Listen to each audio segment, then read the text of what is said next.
Question are एक नए अंदाज, एक नए कलेवर में। कैंसर जैसी बीमारी आज लाइलाज नहीं है, लेकिन कैंसर जैसी बीमारी बेहद खतरनाक है। कैंसर से जो लड़ता है वही जानता है कि इसका दर्द, इसका मर्म क्या है। लेकिन जरा सोचिए, अगर कोई यह कहे कि कैंसर आपके पूर्व जन्म के किए गए पापों का परिणाम है, तो क्या कहेंगे आप? आपका खून नहीं खोलेगा? क्या वाकई में कैंसर सिर्फ पापियों को होता है? कैंसर जैसी बीमारियों को पूर्व जन्म के अंधविश्वास के नाम पर किसी और ने नहीं, बल्कि असम के स्वास्थ्य मंत्री हेमंत बिस्वा शर्मा ने दिया है। हालांकि मंत्री जी अपने बयान से पलट रहे हैं, माफी मांग रहे हैं, लेकिन सवाल यह उठता है कि एक पढ़े लिखे स्वास्थ्य मंत्री से क्या इस तरह की टिप्पणियों की हिंदुस्तान में कोई उम्मीद कर सकता है? जिस बीमारी से लड़ने के लिए सरकार करोड़ों रुपए खर्च करती है, उसी बीमारी पर असम के स्वास्थ्य मंत्री हेमंत बिस्वा शर्मा ने एक अजीबोगरीब बयान दिया है। कैंसर जैसी बीमारी के लिए हेमंत बिस्वा शर्मा पिछले जन्मों के पापों को जिम्मेदार मानते हैं। मंत्री जी की माने तो कैंसर ईश्वर का इंसाफ है। जितो पाप लागे हेतु मानुहे कम्पेनसेट करिब नोवारे। बहुत माने भाबी थाके जे अमुকৰ घৰত किয় कैंसर हल, अमुকৰ इमान डेका लरा एक्सीडेंट हो गल, इमान डेका लरा कैंसर हो गल। बैकग्राउंड तो साले कम पाब जे it is a divine justice, बाकी एकु নহয়। We have to suffer that divine justice. जिस मंत्री को राज्य में स्वास्थ्य की जिम्मेदारी दी गई है, वो अगर इस तरह का बयान दे तो फिर सवाल खड़े होते हैं। हालांकि हेमंत बिस्वा शर्मा ने बयान पर सफाई भी दी, वो भी सुनिए। आमार गीता हिंदू शास्त्रों लिखा आछे जे आमी human beings has to go through sufferings because of our last life karmic deficiency. It establish Hindu philosophy. Hemant के इस बयान पर अब राजनीति भी शुरू हो चुकी है। पूर्व वित्त मंत्री पी चिदम्बरम ने ट्वीट के जरिए इस पर सवाल उठाए हैं। असम के मिनिस्टर मिस्टर शर्मा कहते हैं कि कैंसर पाप का इंसाफ है। ये बताता है कि इंसान पार्टी बदलने के बाद क्या हो जाता है। दरअसल हेमंत पहले कांग्रेस में थे, लेकिन पिछले विधानसभा चुनाव में उन्होंने बीजेपी का दामन थाम लिया था। ऐसे में हेमंत के इस बयान की हर तरफ आलोचना हो रही है। सवाल ये भी खड़ा हो रहा है कि आखिर कोई भी स्वास्थ्य मंत्री इस तरह के अंधविश्वास वाली बातों को कैसे जायज ठहरा सकता है। Team news nation. असम के स्वास्थ्य मंत्री हेमंत बिस्वा शर्मा गीता का सहारा लेकर अपनी दक्यानुसी सोच और विचारधारा को सही बताते हैं, लेकिन संविधान की धारा 51 हमें निर्देशित करती है कि हम देश में अंधविश्वास, रूढ़िवाद और अफवाह को दूर करने की हर संभव कोशिश करें। इसके बावजूद आज एक बड़ा तबका है जो शिक्षा के अभाव में सुनी सुनाई बातों और पूर्वाग्रह से ग्रसित अफवाहों को सही मानता है। तभी तो बीमारियों को लेकर भी लोगों की अलग अलग धारणाएं हैं। मसलन कुष्ठ रोग अगर होता है तो लोग इसे दैविक प्रकोप के नाम पर अंधविश्वास से जोड़ देते हैं। किसी को मिर्गी का दौरा पड़ता है तो लोग कहते हैं कि भूत पिशाच ने इसे पकड़ लिया है और लोग उसे डराने की कोशिश करते हैं। अगर किसी को चेचक की बीमारी हो जाए तो उसे भी दैविक प्रकोप से जोड़ दिया जाता है और अंधविश्वास को आगे बढ़ाया जाता है। मानसिक विकार या मानसिक रोग अगर किसी को हो तो फिर भूत प्रेत और अंधविश्वास के नाम पर इसे एक अलग परिपाटी, एक अलग जामा पहना दिया जाता है। कई बीमारियों को ठीक करने के लिए तो झाड़ फूट और उस तरह के लोगों से सलाह लेने की बात आती है, जो कि अपने आप में हैरान करने वाली बात है। डॉक्टर कम्युनिटी मानती है कि हेमंत बिस्वा शर्मा ने जो बयान दिया है न सिर्फ वो गैर कानूनी है बल्कि गैर जरूरी है और इस तरह के अंधविश्वास को दूर करना अत्यंत आवश्यक है।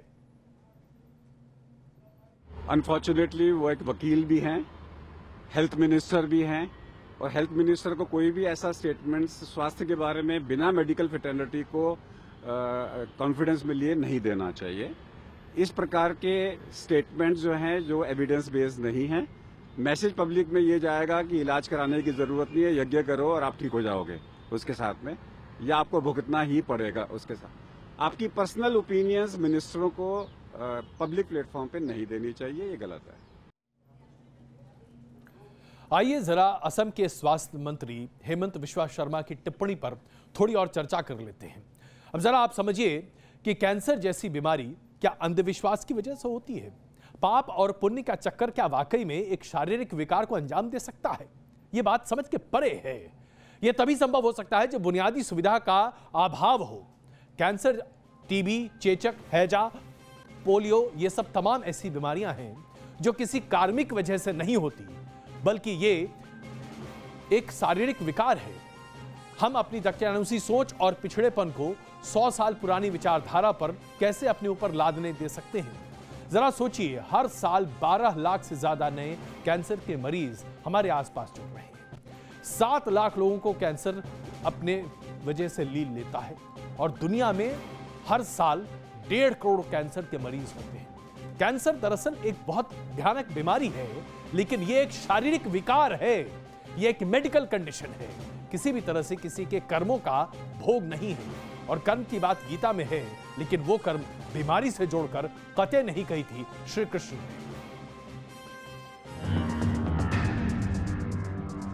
कैंसर का नाम सुनते ही मरीजों के होश उड़ जाते हैं। कई बार लोगों को लगने लगता है कि कैंसर के मरीज बच ही नहीं सकते, लेकिन ऐसा नहीं है। दरअसल सच्चाई यह है कि वक्त रहते अगर कैंसर का पता चल जाए तो इसका इलाज भी मुमकिन है और मरीज की जिंदगी भी बच सकती है। कैंसर कैसे होता है, ये समझने के लिए हमें अपने अंदर होने वाली कुदरती प्रक्रियाओं को समझना होगा। कैंसर की बीमारी कोशिकाओं के बंटवारे से होती है। कोशिकाओं के विभाजन की प्रक्रिया जब बेकाबू हो जाती है तो वो कैंसर में तब्दील होने लगती है। हमारे शरीर में कोशिकाओं के इस बंटवारे पर हमारे जीन का कंट्रोल होता है, लेकिन जब जीन इस तरह की कोशिकाओं के बंटवारे को रोक नहीं पाता, तभी कैंसर का पता चलता है। कैंसर की बीमारी कुछ गिनी चुनी कोशिकाओं के बेकाबू होने से होती है, मगर ये इतनी तेजी से फैलती है कि इन्हें रोक पाना नामुमकिन सा हो जाता है, जिसकी वजह से ट्यूमर जैसी बीमारियां पैदा होती हैं। वैसे तो कैंसर के कई प्रकार होते हैं और जब इसका इलाज शुरू होता है तभी इस बीमारी की असली वजह भी सामने आती है। बुढ़ापे के साथ तेजी से बढ़ता है कैंसर। लाइफस्टाइल और पर्यावरण कैंसर के बड़े जिम्मेदार माने जाते हैं। बढ़ता वजन, डाइट, फिजिकल एक्टिविटी कम होना, मोटापा, शराब का सेवन, तंबाकू भी कैंसर की वजह हो सकते हैं। अब सवाल यह है कि आखिर इंसान कैंसर से बच कैसे सकता है। इसके लिए एक बात ध्यान रखना बेहद जरूरी है और वो ये है कि इंसान की दिनचर्या और उसका खान पान वक्त के मुताबिक होना चाहिए। साथ ही हर किसी को वक्त वक्त पर अपना बॉडी चेकअप कराना जरूर चाहिए। इसके अलावा धूम्रपान और शराब और जंक फूड जैसी चीज़ों से भी दूरी बनाए रखने की ज़रूरत है। और सबसे बड़ी बात ये कि कैंसर का इलाज संभव है, इसीलिए इस बीमारी का पता लगने के बावजूद घबराना नहीं चाहिए। Team news nation. हमारे आपसे अपील है कि कैंसर को लेकर तरह तरह की भ्रांतियों में बिल्कुल मत पड़ें। हम आपको लगातार ये बता रहे हैं कि इस तरह की भ्रांतियां दरअसल आपको परेशान करेंगी। कैंसर एक रोग है, इसका इलाज होता है और कैंसर से ग्रसित व्यक्ति कभी हर समय मृत्यु को प्राप्त हो ऐसा संभव नहीं है। 25 अगस्त को हरियाणा में कई शहरों में हुए दंगे के मामले से एक बड़ा खुलासा होता दिखाई दिया है। राम रहीम के सबसे बड़े राजदार पवन इंसान ने कहा है कि हनीप्रीत ने दंगा भड़काने के लिए 1.25 करोड़ रुपए खर्च किए थे। इस खुलासे के बाद दंगे का मामला पहले से ही जेल में बंद हनीप्रीत की मुश्किलों को और बढ़ा रहा है और इसके साथ साथ यह बात भी स्पष्ट हो रही है कि हनीप्रीत साजिश करने की कोशिश कर रही थी। किस तरह से इस पूरे मामले को बड़ा बनाया जाए और गुरमीत राम रहीम की गिरफ्तारी को कैसे टाला जाए, यह सब कुछ इसी से जुड़ा हुआ है। पंचकुला दंगों के पीछे हनीप्रीत ने दिए 1.25 करोड़ रुपए। दंगे भड़काने के लिए दिए पैसे। राम रहीम के करीबी पवन इंसान ने किया खुलासा। 25 अगस्त को हरियाणा जल उठा था। राम रहीम को रेप का दोषी ठहराए जाने के बाद पंचकुला से लेकर रोहतक, सिरसा समेत हरियाणा और पंजाब के कई शहरों में हिंसा हुई थी। इस मामले में पहले से जेल में बंद राम रहीम की मुंहबोली बेटी हनीप्रीत की मुश्किलें बढ़ने वाली हैं। दंगा भड़काने और देशद्रोह जैसे आरोपों का सामना कर रही हनीप्रीत पर कानून का शिकंजा कसता जा रहा है, क्योंकि पंचकुला में दंगा भड़काने के मामले में उसके खिलाफ पुख्ता सबूत सामने आ रहे हैं। 25 अगस्त को पंचकुला में दंगा भड़काने के दूसरे आरोपी पवन इंसा ने पुलिसिया पूछताछ में खुलासा किया है कि हनीप्रीत ने दंगा भड़काने के लिए दिए 1.25 करोड़ रुपए। पुलिस रिमांड में हो रही पूछताछ में उसने 25 लाख रुपए मिलने की बात कबूली। पवन इंसा ने इसमें से कुछ पैसे यूपी के एक दोस्त को दिए। पवन के मुताबिक हनीप्रीत ने पंचकुला डेरा राम चर्चा के इंचार्ज चमकौर को 1.25 करोड़ रुपए दिए थे। सूत्रों के मुताबिक पवन ने बताया कि हनीप्रीत ने उसकी तैनाती पंचकुला में की थी। राम रहीम के सबसे बड़े राजदार ने बताया कि डेरे का प्रवक्ता आदित्य इंसा गुजरात के भुज या फिर महाराष्ट्र के फलटण में छिपा हो सकता है। कुछ दिनों पहले तक आदित्य लखनऊ में छिपा हुआ था। पवन को मोहाली के पास से गिरफ्तार किया गया था। फिलहाल वो 5 दिन की पुलिस रिमांड में है। वहीं पंचकुला एसआईटी टीम ने फतेहाबाद से रमेश तनेजा को भी गिरफ्तार कर लिया। रमेश तनेजा सिरसा डेरे की मेमोरी कमेटी का सदस्य है। उसे भी दंगा भड़काने के मामले में गिरफ्तार किया गया। आने वाले दिनों में पवन इंसा के साथ साथ रमेश तनेजा भी सनसनीखेज खुलासे कर सकता है, जिससे राम रहीम और हनीप्रीत की मुश्किलें बढ़नी तय हैं। फिलहाल पुलिस के पास पवन इंसा की रिमांड 4 दिन की और बची है, जिसके बाद वह और भी बड़े खुलासे कर सकता है। वीडियो जर्नलिस्ट एजाज अहमद के साथ शाहनवाज खान, न्यूज नेशन। और आइए दरअसल आपको बताते हैं कि हनीप्रीत ने यह साजिश कैसे रची थी। 16 अगस्त को उपद्रव की योजना तैयार की गई थी, ऐसा बताया जाता है। माना जाता है कि एक खुफिया मीटिंग हुई थी जिसमें इस बात पर तैयारी हुई थी। दोषी साबित होने पर राम रहीम को भगाने का पूरा प्लान था कि किस तरह से पुलिस की गिरफ्त से उसे बाहर निकाला जाए और भगाया जाए। इसके साथ साथ हनीप्रीत ने पूरी तरीके से तैयारी की थी कि राम रहीम को अगर किसी भी तरीके से बचाया जा सकता है तो उसके लिए एक स्क्वाड तैयार किया जाए और उसे डिप्लॉय किया जाए। अगर वो गिरफ्तार होता है तो फिर हेड कांस्टेबल का पुलिस के सामने ये पूरा खुलासा सामने आया है, जिसमें अब ऐसा माना जा रहा है कि एयरक्राफ्ट में, हेलीकॉप्टर में जैसे ही एंट्री करवाया जाना था गुरमीत राम रहीम को, उसी समय उसे वहां से भगाना था। इसके साथ साथ जो लाल सूटकेस था, उस लाल सूटकेस में पूरा हमले का प्लान बनाया गया था और उस प्लान के आधार पर गुरमीत राम रहीम को भगाने की तैयारी थी। हनीप्रीत ने ये सारी साजिशें पहले ही तैयार कर रखी थी। शायद आप ये अपने आप में सोचकर अचरज में आ जाएंगे जो खबर अभी हम आपके सामने प्रस्तुत करने जा रहे हैं। अब तक सेना में गैंग रेप की बात शायद पहले कभी सामने नहीं आई थी, और वो भी कर्नल रैंक के एक वरिष्ठ अधिकारी के द्वारा। इसे आप विकृत मानसिकता ही कह सकते हैं कि शिमला में तैनात कर्नल GS गेरवाल ने अपने सहयोगी कर्नल की बेटी के साथ ये दुष्कर्म अपने ही घर में किया, और इसमें भागीदार बना कर्नल गेरवाल का एक दोस्त भी। फिलहाल आरोपी कर्नल शिमला में पुलिस की गिरफ्त में है। शिमला पुलिस के शिकंजे में आए सेना के कर्नल पर संगीन इल्जाम लगा है। आरोप है कि कर्नल ने लेफ्टिनेंट कर्नल की बेटी के साथ रेप की वारदात को अंजाम दिया। पीड़ित की शिकायत के बाद पुलिस हरकत में आई और मेडिकल कराने के बाद आरोपी कर्नल को गिरफ्तार कर लिया गया। शिमला पुलिस को दिए गए बयान में पीड़ित लड़की ने कहा, आरोपी कर्नल ने मॉडल बनाने का झांसा देकर अपने घर बुलाया था। मुंबई भेजने के बहाने घर पर ही रुकने को कहा। कोल्ड ड्रिंक्स में नशीली दवा मिलाकर वारदात को अंजाम दिया। पीड़ित लड़की के पिता भी आर्मी में लेफ्टिनेंट कर्नल के पद पर हैं। पीड़ित लड़की ने पहले आपबीती अपने घर वालों को बताई, और जैसे ही मामला शिमला पुलिस की दहलीज पर पहुंचा, सनसनी फैल गई। But she's not able to actually recollect the whole thing, so we are yet to investigate upon it. अभी initially this is a single person who has been arrested. Colonel के साथ ही उसका एक दोस्त भी आरोपों के घेरे में है। मामला सेना से जुड़ा है, लिहाजा हिमाचल प्रदेश के टॉप लेवल के अधिकारी पूरी जांच की निगरानी कर रहे हैं। जगह की उन्होंने शिनाख्त भी की है, तो ऐसा मेरे को ब्रीफ किया गया है। मैंने एक डिटेल्ड रिपोर्ट अभी एसपी साहब से मांगी हुई है और I am awaiting that report. और अभी ये मामला बहुत ही प्रिलिमिनरी स्टेज पर है, अभी भी कुछ भी कहना हमारे लिए संभव नहीं है बियॉन्ड दिस। फिलहाल शिमला पुलिस के लिए इस हाई प्रोफाइल मामले का पूरा सच सामने लाने की चुनौती है। आरोपी कर्नल से पूछताछ की जा रही है। Team news nation. Gujarat tourism का प्रमोशन करते हुए अमिताभ बच्चन कहते हैं, कुछ दिन तो गुजारो हमारे गुजरात में। ऐसा लगता है कि प्रधानमंत्री नरेंद्र मोदी ने इस लाइन को बड़ी गंभीरता से ले लिया है। भारतीय जनता पार्टी ने प्रधानमंत्री नरेंद्र मोदी का ऐसा धुआंधार कार्यक्रम तैयार किया है कि 27 नवंबर के बाद सिर्फ प्रधानमंत्री की यात्रा की गूंज गुजरात से सुनाई देगी। तकरीबन 50 रैलियां अकेले प्रधानमंत्री संबोधित करेंगे। साथ ही 50 से ज्यादा केंद्रीय मंत्री चाय पर चर्चा से लेकर तमाम तरह की बातें करेंगे, यहां तक कि मन का मिलाप भी करेंगे। कुल मिलाकर कांग्रेस के कैंपेन की शायद खबर भी आपको न मिले। यह है बीजेपी का मिशन गुजरात।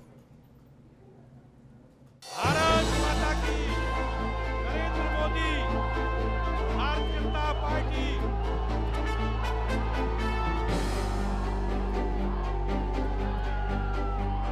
गुजरात के सियासी समर में अब शुरू होगा असली खेल।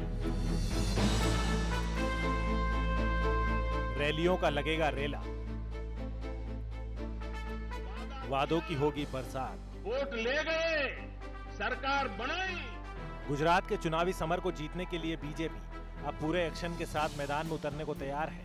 26 तारीख से बीजेपी ऐसा चुनाव प्रचार करने जा रही है जो अब तक गुजरात की जनता ने शायद ही देखा हो। पहले चरण के लिए 89 सीटों पर मतदान 9 दिसंबर को होना है और 26 नवंबर से बीजेपी के 50 से ज्यादा बड़े नेता गुजरात के सियासी रण में उतर जाएंगे। 26 तारीख को गुजरात के सभी बूथों पर बीजेपी मन की बात चाय के साथ करने जा रही है। इस कार्यक्रम के तहत गुजरात के सभी बीजेपी कार्यकर्ता अपने अपने बूथों पर हिस्सा लेंगे। इस मौके पर गुजरात में अमित शाह समेत बीजेपी के 50 से ज्यादा बड़े नेता मौजूद होंगे। बीजेपी शासित राज्यों के मुख्यमंत्रियों को भी गुजरात आने का न्योता दिया गया है। 26 तारीख को सुबह जहां पार्टी के हर बूथ पर पार्टी का मन की बात चाय के साथ कार्यक्रम होगा और 26 तारीख शाम से ही पार्टी एक साथ प्रथम चरण के सभी विधानसभाओं में अपने केंद्र के और प्रदेश के सभी वरिष्ठ नेताओं के साथ इस अभियान का शुभारंभ करेंगे। इतना ही नहीं, 27 तारीख से बीजेपी का असली चुनाव प्रचार नजर आएगा। इस दिन पीएम मोदी गुजरात में धुआंधार रैली करेंगे। पीएम की रैली का आगाज भुज से होगा और वो उस दिन 4 रैलियों को संबोधित करेंगे। 29 तारीख को पीएम मोदी फिर गुजरात पहुंचेंगे और 4 दूसरी रैलियों को संबोधित करेंगे। कहा जा रहा है कि पीएम की एक रैली 6 विधानसभाओं को कवर करेगी। बीजेपी ने साफ कर दिया है कि गुजरात चुनाव का मुख्य मुद्दा विकासवाद बनाम वंशवाद होगा। यानी साफ है कि बीजेपी सीधे राहुल गांधी पर हमला करेगी और उनके ताजपोशी पर सवाल खड़े करेगी। प्रधानमंत्री नरेंद्र मोदी खुद 27 और 29 तारीख को गुजरात आएंगे और एक ही दिन में 4 सभाओं को संबोधित करेंगे और साथ में 26 तारीख को बीजेपी पूरे राज्य में चाय पे चर्चा के साथ साथ प्रधानमंत्री के मन की बात भी सुनेगी। अहमदाबाद से हितल खत्री के साथ पूराव पटेल, न्यूज़ नेशन। अब आइए आपको बताते हैं कि भारतीय जनता पार्टी ने गुजरात चुनाव के लिए कैसी रेवड़ियां बांटी हैं। दरअसल बड़ी जबरदस्त योजना है ये।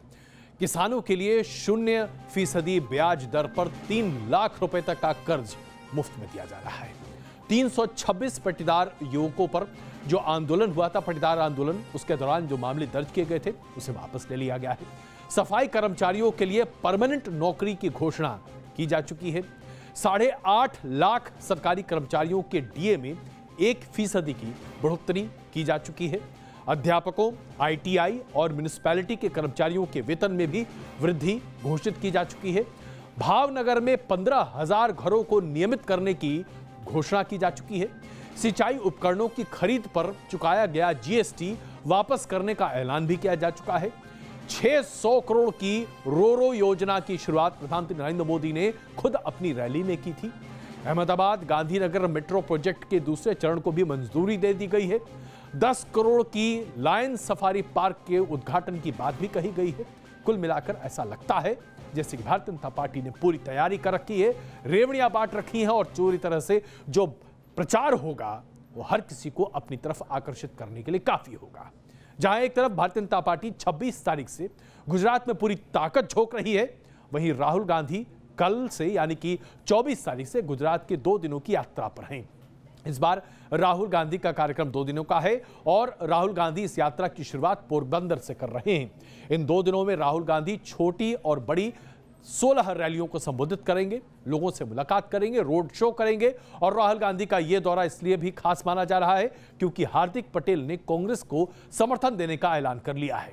अल्पेश ठाकोर पहले से ही कांग्रेस का दामन हाथ थाम चुके हैं, लिहाजा कांग्रेस के नेताओं में एक अलग उत्साह है। आपको उस तरह का ग्लैमर और ग्लिट्स नहीं दिखेगा, लेकिन हां, कांग्रेस के प्रचार में जबरदस्त दम भी दिख रहा है। चाहे वो किसी भी धर्म का हो, किसी भी जाति का कोई भी मतदाता हो, कांग्रेस पार्टी सभी के उत्थान के लिए है, सभी के विकास के लिए है, सभी का आदर करती है, इज्जत करती है और सभी का हमें, सभी धर्मों, सभी जातियों का हमें कितनी सीटें सर इस बार एक्सपेक्ट कर रहे हैं? कितनी सीटें बीजेपी के विकास के? शॉटगन शत्रुघ्न सिन्हा ने सार्वजनिक मंच से प्रधानमंत्री नरेंद्र मोदी और बीजेपी के अध्यक्ष अमित शाह के खिलाफ ऐसे बोल बोले हैं जो कि फिल्मी अंदाज में कहें तो गोली भी लगी है और आवाज भी बड़ी जोरदार हुई है। शत्रुघ्न सिन्हा ने इस आरोप को सिरे से खारिज किया है कि उन्हें मंत्री पद की चाहत थी और प्रधानमंत्री नरेंद्र मोदी पर कटाक्ष करते हुए कहा कि न खाऊंगा न खाने दूंगा नहीं, न जीऊंगा न जीने दूंगा। यह है मोदी जी का मूल मंत्र। और इस देश में सिर्फ एक आदमी की सरकार चल रही है, वो है मोदी। 90% मंत्री ऐसे हैं, उनका कहना है, जिन्हें जनता जानती तक नहीं है। इतना ही नहीं, अमित शाह और प्रधानमंत्री नरेंद्र मोदी को एक साथ लपेटते हुए उन्होंने कहा कि अब भारतीय जनता पार्टी सिर्फ 2 लोगों की पार्टी रह गई है। हाँ, मंत्री नहीं बनाया गया इसलिए ऐसी बातें कर रही हैं।